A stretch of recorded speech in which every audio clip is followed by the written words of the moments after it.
Good morning प्यारे विद्यार्थियों।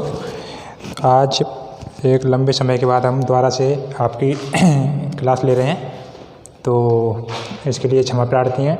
तो हमने क्या है, इससे पहले आपका जो टॉपिक छोड़ा था वो हमने छोड़ा था मतलब लिंग के प्रकार, टाइप्स ऑफ जेंडर, कितने प्रकार के होते हैं। जैसे स्त्रीलिंग होता है, पुल्लिंग होता है ना। उसके अलावा एक उभयलिंगी भी होते हैं, है ना, और एक थर्ड पर्सन भी होते हैं। इस प्रकार से वो हमने सारी बातें इससे पहले की जो क्लास हुई थी उसमें क्लियर की थी। अब हमारा आज का टॉपिक अलग से आता है, लैंगिकता एवं सेक्स, है ना।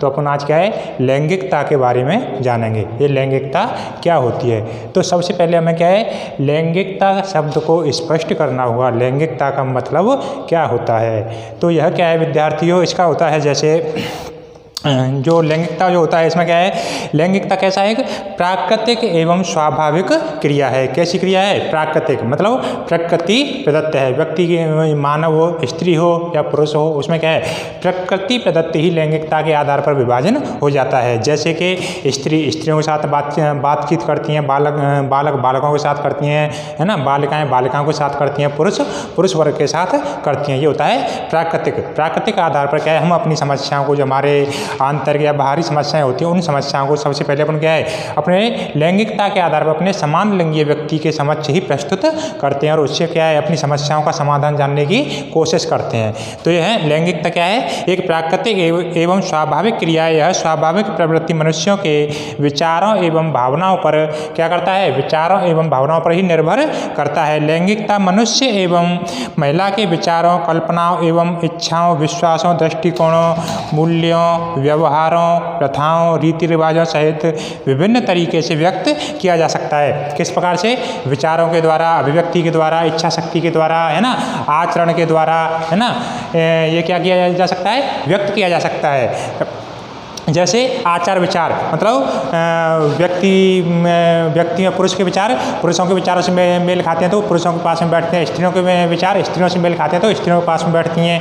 वो अपनी समस्याओं को स्त्रियों के सम्मुख रखती हैं और पुरुष अपनी समस्याओं को पुरुषों के सम्मुख, है ना। इच्छा शक्ति होना, है ना, मतलब किसी कार्य को पाना, है ना, वो होती है इच्छा शक्ति। अभिलाषा, किसी कार्य को करने की या प्राप्त करने की इच्छा रखना। ये सभी क्या है, अपने अपने वर्ग के अंतर्गत होती हैं। जैसे कि पुरुष वर्ग की अभिलाषा क्या होती है ना, बढ़िया से जॉब प्राप्त करना, है ना, घर के खर्चे चलाना, उसके लिए पैसे की आवश्यकता होती है, उसको पूर्ति करना, तो ये अभिलाषा आती है ना।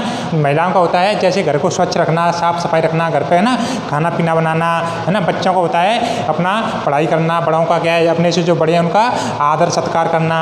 तो ये क्या है, समाज में अपनी अपनी क्या है, बांट रखी है ना, कि किस वर्ग को किस क्या कार्य करना है। तो संक्षेप में व्यक्ति का विश्वास, कार्य लगाव एवं दूसरों के प्रति प्रतिक्रिया ही लैंगिकता का भाव होता है ना। इसका मतलब होता है व्यक्ति क्या करना चाहता है या क्या नहीं करना चाहता है, उसके विचारों की सोच बालकों की लैंगिकता पर गहरा प्रभाव डालती है। मतलब व्यक्ति क्या कर रहा है, क्या नहीं कर रहा है, यह क्या है, हमारी जो आने वाली पीढ़ी होती है, मतलब हमारे जो बच्चे होते हैं, वह क्या है, करके देख के पहले सीखते हैं ना। कि हमारे से बड़े समाजों जो हैं, वो समाज के जो बड़े प्राणी हैं हमारे से, जैसे हमारे बड़े बुजुर्ग हैं, माता पिता हैं ना, और माता पिता के जैसे भाई बहन हैं, तो उनसे देख के ही सीखते हैं। तो उनका क्या है, देखा हुआ व्यवहार उनको सबसे अधिक प्रभावित करता है। तो इस प्रकार क्या होता है, प्रत्येक व्यक्ति का दूसरों के प्रति लैंगिकता व्यक्त करने का अपना तरीका होता है। लैंगिकता संपूर्ण जीवन का एक भाग है। क्या है, संपूर्ण जीवन का एक भाग, जिसे व्यक्ति अपनी उम्र एवं जीवन स्तर के आधार पर व्यक्त करता है एवं बदलाव भी ला सकता है। व्यक्ति क्या करता है, लैंगिकता क्या है, संपूर्ण जीवन का भाग है। मतलब संपूर्ण जीवन में यही चलता है, ये नहीं है कि चेंज हो जाए। पहले कोई व्यक्ति पुरुष है ना, 10-8 साल बाद वो महिला हो जाए, उसके बाद फिर दोबारा से बच्चा होता है, ऐसा कुछ नहीं होता है। वो क्या है, शुरुआत में जिस लिंग में जन्म लेता है उसी लिंग में क्या है, वो अपना जीवन यापन करता है। तो यह क्या है, एक निश्चित क्या होता है, निश्चित लिंग होता है, जिसके आधार पर वो क्या है, अपने निश्चित वर्ग के अंतर्गत ही, जैसे पुरुष वर्ग है तो पुरुष वर्ग के अंतर्गत अपनी समस्याओं को रखता है और अपनी समस्याओं का समाधान करता है और अपनी अभिलाषाओं का उजागर करता है दूसरों के समक्ष। तो ये हो गए। अब क्या है, लैंगिकता की जो प्रकार होते हैं, किस प्रकार से इसे पहचाना जा सकता है ना। तो जो लैंगिकता के जो प्रकार हैं वो क्या है, 7 प्रकार की होती हैं लैंगिकता। मतलब तो सबसे पहली इसमें आती है आपकी, जो पहली आती है उसमें होती है हेटेरोसेक्सुअलिटी। हेटेरोसेक्सुअलिटी का मतलब होता है समलिंगीय, है ना, समलिंगीय व्यक्ति के प्रति आकर्षण न होकर के विषमलिंगीय व्यक्ति के प्रति आकर्षण होना, मतलब स्त्री का पुरुष के प्रति, है ना, एवं पुरुष का स्त्री के प्रति आकर्षण, यह क्या होता है, यह होता है आपका हेटेरोसेक्सुअलिटी, है ना, मतलब विपरीत विषमलिंगीय व्यक्ति के प्रति क्या होना, आकर्षण पैदा होना, है ना, पुरुष द्वारा महिला के प्रति आकर्षण होना एवं महिला द्वारा पुरुष के प्रति आकर्षण होना। और इसके बाद में आपका दूसरा आता है होमोसेक्सुअलिटी, है ना। होमोसेक्सुअलिटी का मतलब होता है समलैंगिकता, है ना, समलैंगिकता मतलब होता है एक पुरुष द्वारा पुरुष के प्रति आकर्षित होना एवं एक महिला के द्वारा महिला के प्रति आकर्षित होना, है ना। मतलब ये नहीं है कि कोई पुरुष है तो वो महिला को देख करके, है ना, या महिला के प्रति ही आकर्षित होगा, महिला कोई देखे महिला के भावों पे जाए, ऐसा कुछ भी नहीं है ना। समलैंगिकता के व्यक्ति भी समाज में पाए जाते हैं। वो क्या करते हैं ना, पुरुषों को देखते हैं ना कि जो सामने वाला पुरुष देखो, मतलब उसकी पर्सनैलिटी कैसी है, उसका व्यक्तित्व कैसा है ना, सामने वाला व्यक्ति के वह क्या है, पुरुष के समान, जब उसे उसका व्यवहार अच्छा लगता है तो उसी के समान बनने की कोशिश करता है। तो ये क्या होता है, ये होता है आपका होमोसेक्सुअलिटी, मतलब समलैंगिकता। इसके बाद में आपका एक आता है बाइसेक्सुअलिटी, है ना। बाइसेक्सुअलिटी इसका मतलब होता है उभयलिंगीय, है ना। उभय का मतलब होता है दोनों में, है ना। जैसे कि कोई पुरुष है ना, तो वह महिलाओं में भी रखता है और पुरुषों में भी रखता है, और कोई महिला है तो वह पुरुषों में भी रखती है और महिलाओं में रखती है। यह होता है उभयलिंगीय। तो उभयलिंगी के बाद में आपका आता है असेक्सुअलिटी, है ना। तो इनका मतलब क्या होता है, असेक्सुअलिटी इस वर्ग के अंतर्गत आने वाले व्यक्ति या प्राणी या जीव जंतु जो भी होते हैं उनमें क्या है असेक्सुअलिटी, मतलब उनमें क्या है किसी भी ना तो समलैंगिक के प्रति और ना ही विषमलैंगिक के प्रति कोई किसी प्रकार का उनके मन में कोई लैंगिकता रूपी उनके जो विचार पैदा नहीं होते हैं। वह क्या है अपने आप में ही मस्त रहते हैं। उन्हें ना तो स्त्री से मतलब होता है, जैसे कोई पुरुष है तो उसे ना किसी स्त्री से मतलब है ना किसी पुरुष से मतलब है। अगर कोई महिला है तो उसे ना किसी महिला से मतलब होता है और ना किसी पुरुष से मतलब होता है। यह क्या है अपने आप में ही मस्त रहते हैं। इसके बाद में आपका नंबर 5 आता है पॉलीसेक्सुअलिटी, है ना। पॉलीसेक्सुअलिटी जो आता है तो इसमें क्या होता है, पॉलीसेक्सुअलिटी का मतलब होता है इसमें क्या है दोनों वर्गों का, है ना, चाहे वह दोनों वर्ग में स्त्री हो या पुरुष हो, उनका क्या है दोनों वर्गों के साथ में क्या होता है, दोनों वर्गों के साथ में आकर्षण होता है। वह क्या है दोनों वर्गों को ही समान रूप से देखते हैं। तो इसके विपरीत एक ये तो है पॉलीसेक्सुअलिटी। इसके बाद में एक आता है पेनसेक्सुअलिटी।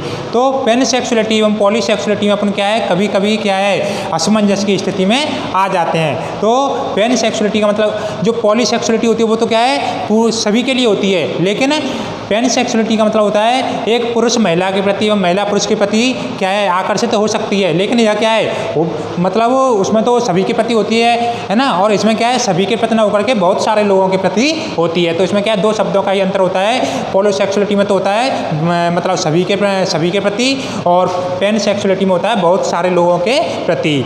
तो आपका सबसे लास्ट में आता है आपका ट्रांससेक्सुअलिटी, है ना। ट्रांससेक्सुअलिटी का मतलब क्या होता है, मतलब व्यक्ति क्या अपनी पहचान छुपाने लग जाता है। इसके अंतर्गत जब कोई व्यक्ति अपनी पहचान को भौतिक लैंगिकता से अलग जैविक रूप में प्रदर्शित करता है ना, लैंगिक विपरीत लिंगी होने के कारण वह कठिनाइयों का अनुभव करता है। वह क्या है अपनी जो उसकी शारीरिक रूप से जो बनावट होती है उसको क्या है वह छुपाना चाहता है। जैसे कोई पुरुष है तो वो क्या करेगा ट्रांसजेंडर, मतलब वह क्या है अपनी मनोभावों को क्रियाओं को छुपाएगा और वो पुरुष होने के बावजूद भी महिलाओं के जैसे कार्य करेगा। या एक महिला क्या है अपने कार्यों को छुपाएगी और पुरुषों के जैसे कार्य करने की कोशिश करेगी। तो इसमें क्या उसे परेशानी आती है, क्यों जैसे पुरुष है वह क्या है महिलाओं के जैसे कार्य करना चाहेगा तो उसके जैसे चेहरे पर दाढ़ी वालों का आना, है ना, आवाज़ का भारी होना, ये समस्याएं क्या है, ये समस्याएं उसे क्या है दूसरों के सम्मुख स्पष्ट रूप से कर देंगे कि क्या है यह सामने वाला व्यक्ति महिला ना होकर के पुरुष है। इसी प्रकार के महिलाओं की आवाज़ कोमल होती है ना, मधुर होती है ना। उसके अलावा क्या है उनके चेहरे पे बाल वगैरह नहीं आते हैं, लेकिन वो क्या है उनके कान वगैरह छिदे हुए होते हैं। तो क्या है अपन क्या है उनकी आवाज़ के द्वारा उनके हाव है ना, उनकी पर्सनैलिटी के आधार पर भी उनको पहचान सकते हैं। एक महिला कितनी भी कोशिश करे पुरुष बनने की, है ना, पुरुषों की वेशभूषा में, लेकिन अपन क्या है अपन क्या है समाजों से पहचान सकते हैं कि यह सामने वाला व्यक्ति महिला है अथवा पुरुष। तो इसी प्रकार अपन क्या है लैंगिकता को समझ सकते हैं। तो क्या है लैंगिकता एवं सेक्स ये 2 शब्द होते हैं। तो इन दोनों शब्दों को क्या है अपन निम्न आधारों पर स्पष्ट कर सकते हैं। तो मतलब लैंगिकता मतलब लिंग मतलब नर या मादा, है ना। तो इनको कैसे प्रकट किया जा सकता है। सबसे पहले जैसे अपन लेते हैं लिंग, है ना, यह मनुष्य की व्यावहारिक भावनाओं एवं मनोभावों को क्या करता है, प्रदर्शित करता है। मनुष्य के व्यवहार करने की, है ना, विषम लिंगी के प्रति, है ना, मतलब एक व्यक्ति पुरुष है तो वह महिला के प्रति कैसा व्यवहार करेगा, उभयलिंगी है तो वह उभयलिंगी वाला व्यक्ति समाज के अन्य वर्गों के साथ कैसा व्यवहार करेगा। ये तो हो गया लिंग। इसके आधार मतलब इसी में सेक्स में आता है, यह जैविक एवं शारीरिक विशेषताओं को प्रकट करता है ना, व्यक्ति की बनावट, है ना, और जैसे कि शारीरिक रूप से उसकी आवाज़ का कम, महिलाओं की आवाज़ का मधुर होना, कोमल होना, है ना, और पुरुषों की आवाज़ का भारी होना, चेहरे पर दाढ़ी बाल का आना, है ना, उनके दाढ़ी बाल नहीं आते हैं, है ना। उसके अलावा ये हो गया शारीरिक आधार पर।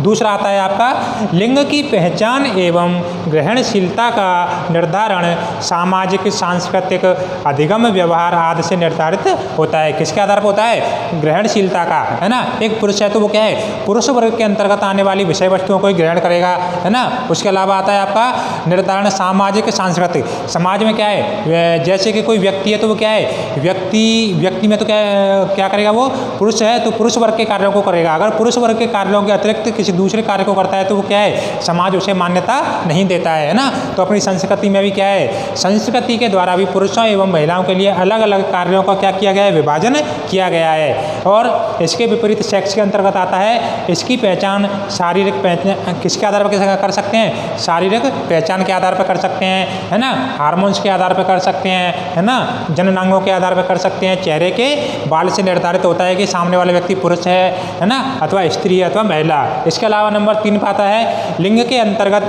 पुल्लिंग एवं स्त्रीलिंग होते हैं, है ना। पुल्लिंग और स्त्रीलिंग किसके अंतर्गत आते हैं, लिंग के अंतर्गत। लेकिन अगर इसकी जगह हम नर एवं मादा शब्दों का प्रयोग करें तो वो क्या है, सेक्स के अंतर्गत आएंगे, है ना। सेक्स के अंतर्गत नर एवं मादा वर्ग आते हैं। इसके साथ ये क्या है, लिंग एवं सेक्स में अपना क्या हो गया, अंतर क्लियर हो गया। इसके बाद में अपना और आता है जैसे लिंग की जो प्रकृति होती है वो क्या है, लैंगिक भेद के आधार पर कैसी होती है, निर्धारित होती है। किसके आधार पर, लैंगिक भेद के आधार पर। और जो सेक्स की जो प्रवृत्ति होती है वो कैसी होती है, वह प्राकृतिक होती है, तथा वह प्राकृतिक आधार पर ही क्या होती है, प्राकृतिक आधार पर ही निर्धारित होती है।